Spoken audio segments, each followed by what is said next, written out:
à la diaspora qui, au-delà des frontières, a porté sa voix, la voix du peuple kabyle, soutenu les familles des détenus politiques et assuré la continuité de la nation. Parce qu'il serait indécent d'exiger d'un peuple qui ne renonce à son être, immoral de le sommer de se taire face à l'injustice, dangereux de confier son avenir à ceux qui œuvrent à son effacement. La Kabylie proclame la rupture de tout lien de dépendance vis-à-vis de l'État algérien.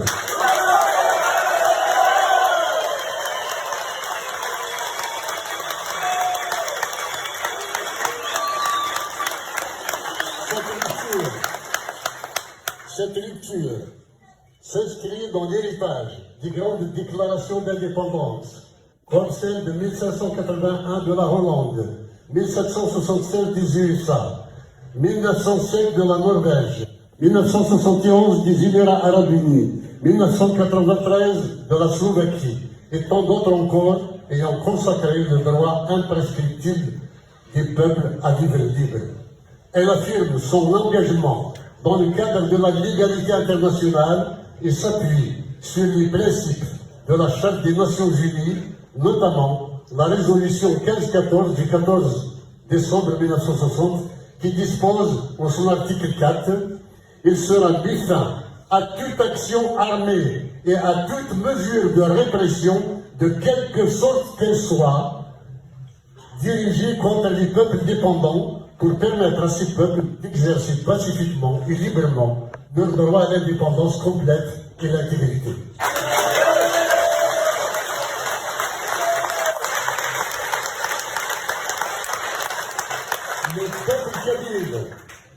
Le peuple kabyle, historiquement constitué sur le territoire de Kabylie, revendique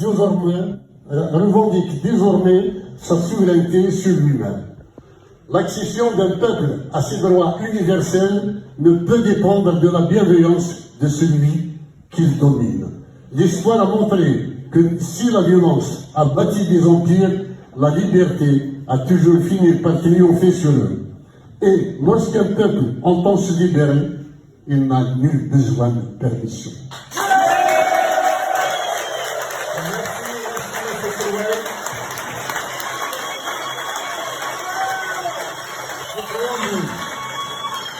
Ce préambule n'est ni une accusation, ni un rejet. Il est un acte de foi. Foi en nous-mêmes, foi en notre peuple, foi en notre capacité à nous gouverner avec équité, intelligence et humanité. Il est également un acte de respect envers les peuples d'Algérie. L'indépendance de la Kabylie est une chance pour eux. Elle leur ouvre la perspective d'un pays conforme à leurs aspirations contrariées par la Kabylie. Elle leur offre un voisinage de fraternité et d'hospitalité et une relation future d'État à État fondée sur l'équité, la solidarité et la paix. En ce jour solennel, fidèle à son histoire, fidèle à ses martyrs, fidèle à ses valeurs, la Kabylie met un terme à toute domination. Le peuple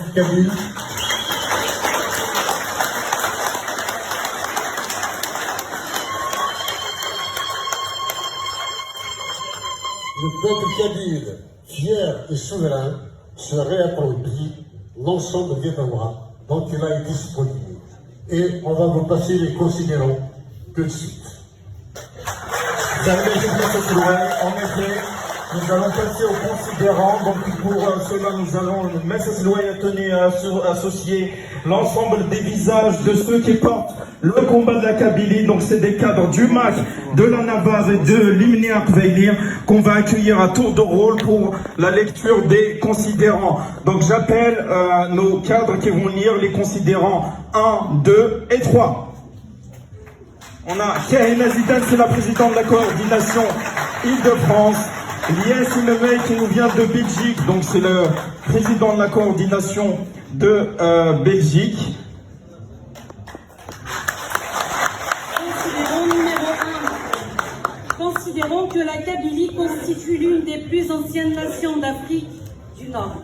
Attestée par la permanence de son territoire, la vitalité millénaire de sa langue, la solidité de ses institutions démocratiques ancestrales et la continuité interrompue de sa conscience nationale.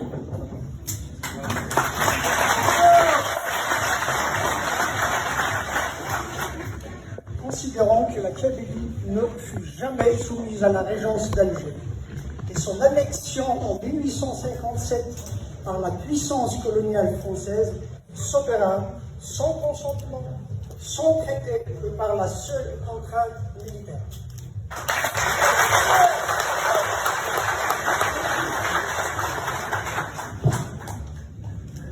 Considérons que lors de l'indépendance de l'Algérie en 1962, la Kabylie fut intégrée au nouvel État sans consultation de son peuple, sans acte formel d'adhésion et de violation flagrante du principe de libre consentement des peuples.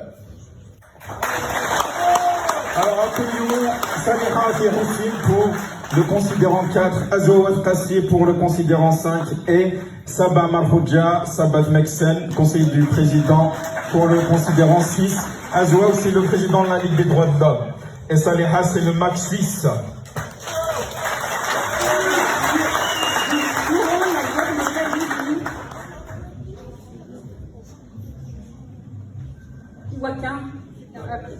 Durant la guerre de Kabylie de 63 à 65, l'Algérie avait occupé militairement la Kabylie. La Kabylie résista malgré tout grâce au FFS, Front des forces socialistes, à sa tête Hossein Ali Tahmed.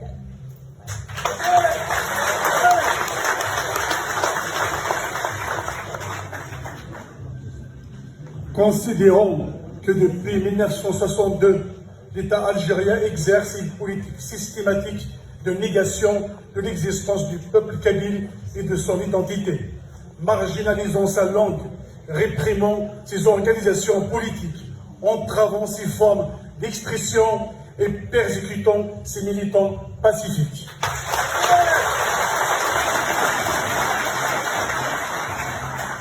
Considérant que depuis l'indépendance de l'Algérie, la Kabylie a été systématiquement exclue des grandes politiques d'aménagement, de développement économique et d'investissement public stratégique, entraînant un déficit structurel en infrastructures, en services essentiels et en opportunités économiques, et que cette marginalisation programmée a empêché le territoire kabyle d'assurer son développement et de répondre aux besoins fondamentaux de sa population.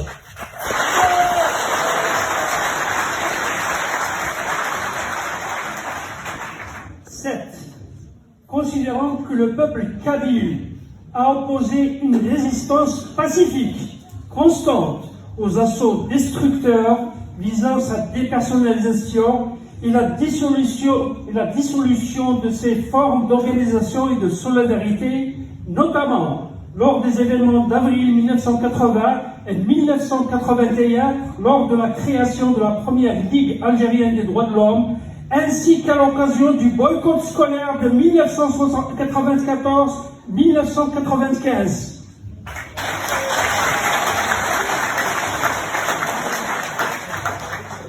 Considérons que le printemps noir de 2001 à 2003 fut marqué par des actes de guerre perpétrés par les forces armées et paramilitaires de l'État algérien, causant la mort de plus de 128 jeunes kabyles et blessant plus de 5000 autres. Que cette tragédie se déroula dans une totale absence de solidarité nationale algérienne et qu'au plus fort des événements, le Parlement algérien mena un procès politique à charge contre la Kabylie, alors même qu'elle enterrait quotidiennement ses enfants abattus par des armes de guerre et des balles explosives, tentant ainsi de criminaliser une révolte légitime née dans l'injustice et du sang versé.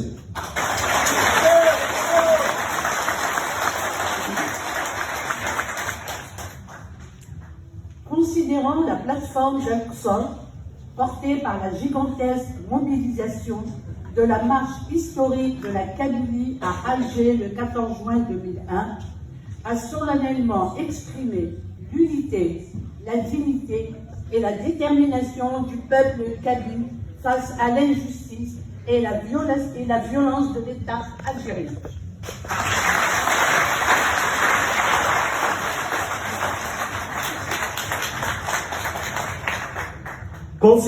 Considérons que la déclaration du 5 juin 2001, par laquelle la Kabylie affirma avec force son droit à un destin parallèle à celui de l'Algérie, constitue un acte fondateur exprimant la volonté politique du peuple kabyle à reprendre en main son avenir.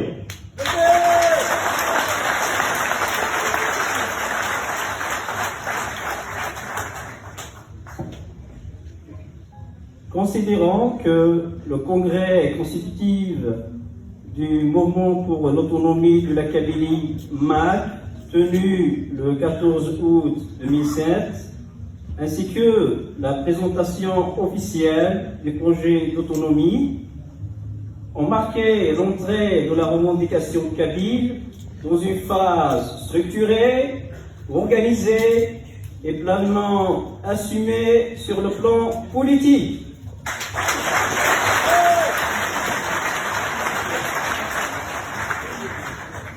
Considérant que la correspondance officielle adressée par le MAC aux plus hautes autorités algériennes pour solliciter un statut de large autonomie pour la Kabylie est demeurée lettre morte, révélant ainsi l'absence totale de volonté de l'État algérien d'engager une solution politique, pacifique et de reconnaître les droits nationaux du peuple kabyle.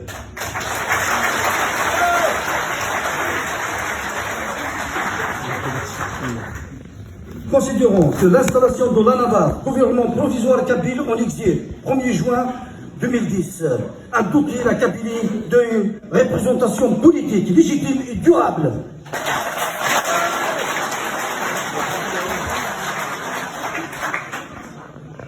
Considérant que la résolution du Conseil national du MAC, adoptée en novembre 2013 à El-Hamdi, a officialisé le passage de la revendication d'autonomie à celle de l'autodétermination, conformément aux droits des peuples.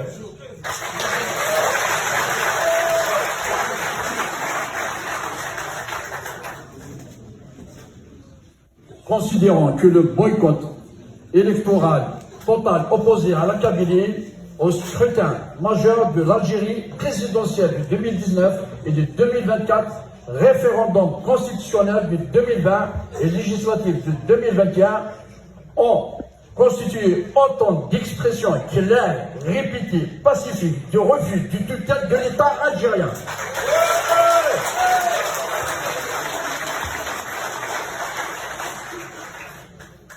Considérons que le mémorandum pour l'autodétermination de la Kabylie, déposé auprès des Nations Unies en septembre 2017, a internationalisé de manière formelle la demande kabyle et constitué un acte diplomatique majeur en faveur de la reconnaissance du peuple kabyle.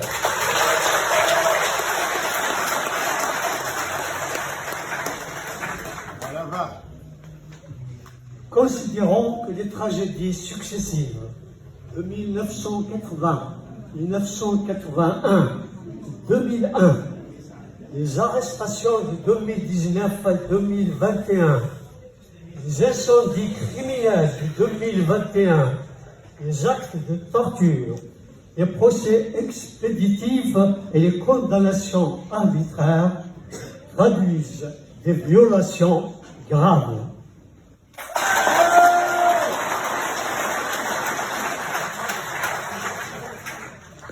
Considérant que le refus persistant de l'État algérien de tout dialogue politique et de toute consultation populaire sur l'autodétermination rend impossible l'exercice interne du droit du peuple kabyle à disposer de lui-même.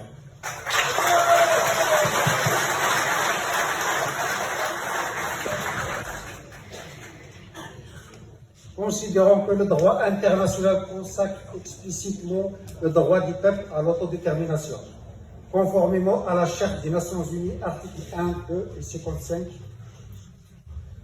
et aux résolutions 15, 14 et 26, 25 au Pacte international de 1966, à la Déclaration des Nations Unies sur les droits du peuple autochtone de 2007, ainsi qu'à la jurisprudence de la Cour internationale de justice, notamment l'avis du 28 juillet 2010 relatif au Kosovo, affirmant qu'aucune norme internationale n'interdit une déclaration unilatérale d'indépendance.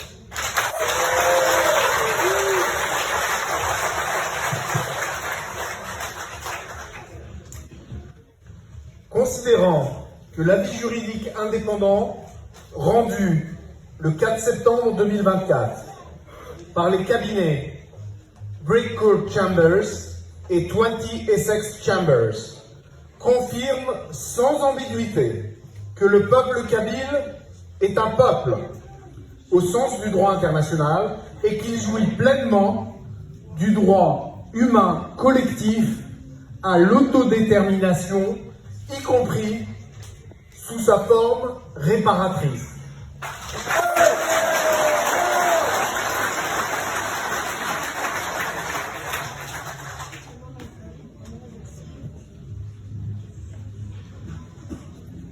Considérant que les discriminations structurelles, la négation institutionnalisée, la criminalisation du militantisme kabyle et les menaces existentielles qui pèsent sur la Kabylie rendent juridiquement légitime, moralement nécessaire et politiquement inévitable l'exercice du droit à l'autodétermination par voie de déclaration d'indépendance.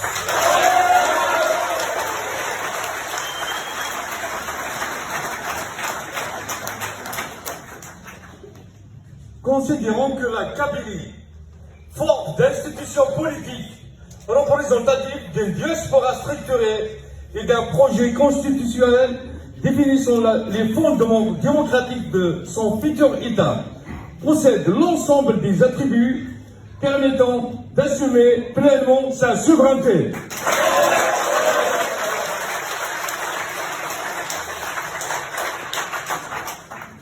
Considérons enfin que le congrès du mouvement pour l'autodétermination de la Kabylie du 19 octobre et la plénière du Parlement kabyle, l'IMNI, du 24 octobre 2025, ont donné mandat au président du gouvernement kabyle en exil, M.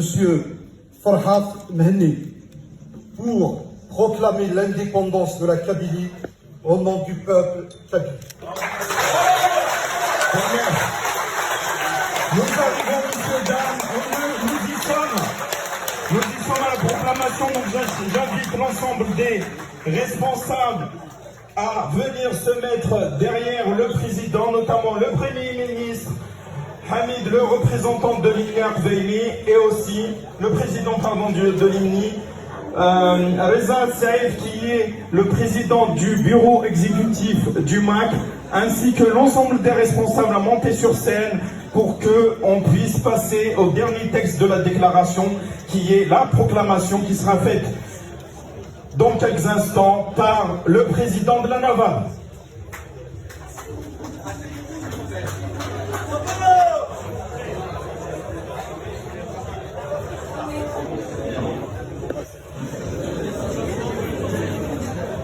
S'il vous plaît, la déclaration finale.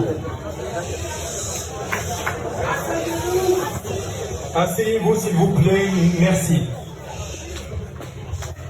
Par respect à l'attachement du peuple kabyle à sa liberté et à sa dignité, eu égard à l'ensemble des considérants qui viennent d'être énoncés, fort des mandats qui m'ont été confiés par le congrès extraordinaire du MAC du 19 octobre 2025 et par la plénière du Parlement kabyle en date du 24 octobre 2025. en vertu des pouvoirs constitutionnels qui me sont conférés et dans le respect de la légalité internationale. Devant les hommes, devant l'histoire et devant les instances internationales, au premier rang desquelles il y a l'Organisation des Nations Unies, en présence de personnalités politiques, diplomatiques, des intellectuels et des médias du monde entier venus témoigner de cet acte fondateur au nom du peuple kabyle, au nom du mouvement pour l'autodétermination de la Kabylie et au nom de l'ANAVA, du gouvernement kabyle en exil. Moi, Farhat Al-Saïd, Farhat Mehmet, je déclare solennellement l'indépendance de la Kabylie.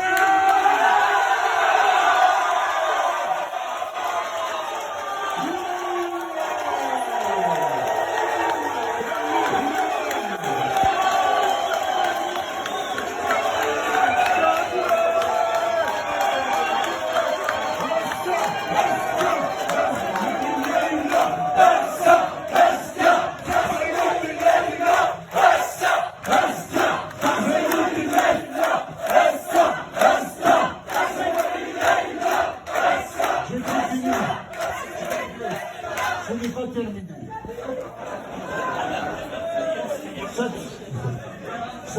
Cette indépendance prend effet pour l'éternité à partir du moment où je vais apposer devant vous ma signature sur ce document. Par ailleurs, le peuple kabyle récupère dès aujourd'hui la plénitude de sa souveraineté sur lui-même et sur son territoire. L'autorité algérienne sur la Kabylie est désormais étrangère à la Kabylie et sur le peuple kabyle. Le rétablissement de l'autorité kabyle sur la Kabylie commence dès aujourd'hui. Conformément à cette constitution, la Kabylie est désormais une république fédérale. Elle est démocratique et laïque. La République fédérale de Kabylie est la représentation légitime du peuple kabyle chez elle et sur la scène internationale. La République fédérale de Kabylie est ouverte au dialogue avec les autorités algériennes et les instances internationales sur les modalités de transfert des compétences qui lui reviennent de droit, naturellement et légitimement. Vive la Kabylie!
S'il vous plaît, à Varnous, et qu'on ait la déclaration, s'il vous plaît, qui soit posée sur le bureau par le Premier ministre, Mess Hanef et Farrour, inspirée pour qu'on puisse, pour l'éternité,